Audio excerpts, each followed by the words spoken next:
हिमाचल प्रदेश मंत्रिमंडल की बैठक आज बुधवार को मुख्यमंत्री सुखविंदर सिंह सुक्खू की अध्यक्षता में हुई। लगातार तीसरे दिन हुई मंत्रिमंडल की बैठक में कई बड़े फैसले लिए गए। करुणा मूलक आधार पर नौकरियों के लिए आय की सीमा को 2.5 लाख से बढ़ाकर 3 लाख सालाना किया गया है।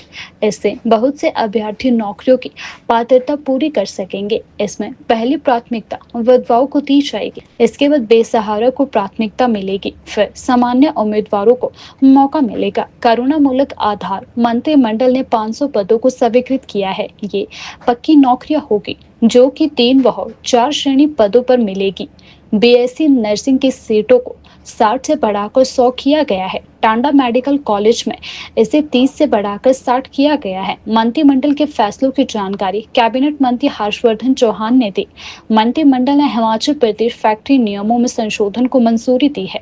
इसके तहत अब महिलाएं भी अपनी इच्छा अनुसार उद्योगों में 8 की बजाय 12 घंटे की ड्यूटी कर सकेगी। इसके लिए उन्हें ओवरटाइम मिलेगा। मंत्रिमंडल ने राज्य विद्युत बोर्ड की 1200 करोड़ स्टेट गारंटी मंजूर की है। विद्युत निगम की उधार सीमा को 6200 करोड़ रुपए करने की मंजूरी दी। अब बीएड की संयुक्त प्रवेश परीक्षा एचपीयू की ओर से आयोजित की जाएगी। मंत्रिमंडल ने इसकी मंजूरी दी है। और इसमें एक और फैसला किया गया है, क्योंकि कंपैशनेट ग्राउंड के बहुत सारे केस पेंडिंग पड़े हुए हैं, तो 1 लाख से सभी लोगों को नौकरी दे पाना संभव नहीं होगा। उसके लिए जो है सबसे पहले प्राथमिकता जो है विडोज़ जो है विधवाएं हैं उनको दी जाएगी। फिर जो है अनाथ बच्चे हैं, अनाथ बच्चे का मतलब कि जिनके ना माँ है ना बाप है, उनको प्राथमिकता दी जाएगी। और दूसरी कैटेगरीज़ के जो लोग हैं, ओपन कैटेगरी के लोग हैं, उनको भी इसमें नौकरियां दी जाएंगी। कैबिनेट ने ये फैसला किया है। कैबिनेट ने आज 500 पोस्टें कंपैशनेट ग्राउंड्स के आधार पे स्वीकृत की है, जिसमें लगभग सभी जो विधवाएं हैं, जो अनाथ बच्चे हैं और बहुत सारे जो लोग हैं जो अदर कैटेगरीज़ के हैं, वो लगभग 500 पोस्टें जो स्वीकृत की हैं अलग अलग डिपार्टमेंट में, उसके जो है पात्र हो जाएंगे और उनको जल्द हिमाचल सरकार द्वारा जो है वो नौकरी जो है वो दे दी जाएगी। क्योंकि आज कैबिनेट में मुख्यमंत्री जी ने भी इस पे गंभीर चिंता व्यक्त की है, क्योंकि बहुत सारे लोग बहुत लंबे अरसे से लटके हुए हैं, जो है वो पक्की नौकरी दी जाएंगी और क्लास 3 और क्लास 4 की नौकरियां इनको दी जाएंगी। क्लास 3 और क्लास 4 की नौकरियां दी जाएंगी। और इनमें से कुछ अगर ऐसे भी होंगे जिन्होंने टेक्निकल ट्रेनिंग की है या आईटीआई है, नर्सिंग है या डॉक्टरेट है या कोई और है, पॉलिटेक्निक है, तो उनको पात्रता के अनुसार जो है टेक्निकल नौकरी के रूप में भी उनको जो है वो कंसिडर किया जाएगा। गवर्नमेंट का ये थ्रस्ट है कि हमारी जो नर्सेज है या जीएनएम जो हमारी लड़कियां करती है, उसमें जो है क्वालिटी की एजुकेशन हो।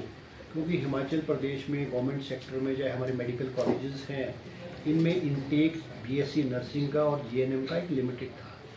तो गवर्नमेंट का ये है कि वे जो सरकारी गवर्नमेंट इंस्टीट्यूशन से लेगा, उनकी जो स्टैंडर्ड ऑफ एजुकेशन है, क्वालिटी ऑफ एजुकेशन है या उनको जो एक्सपीरियंस है इन बड़े बड़े इंस्टीट्यूशंस में, वो नर्सेज को बेटर मिलता है as compare to private institutions. आज कैबिनेट ने फैसला लिया है कि बीएससी नर्सिंग की जो सीट्स हैं एसएनजीएमसी शिमला में, उसको बढ़ा करके 60 से बढ़ा करके उसको 100 किया गया है।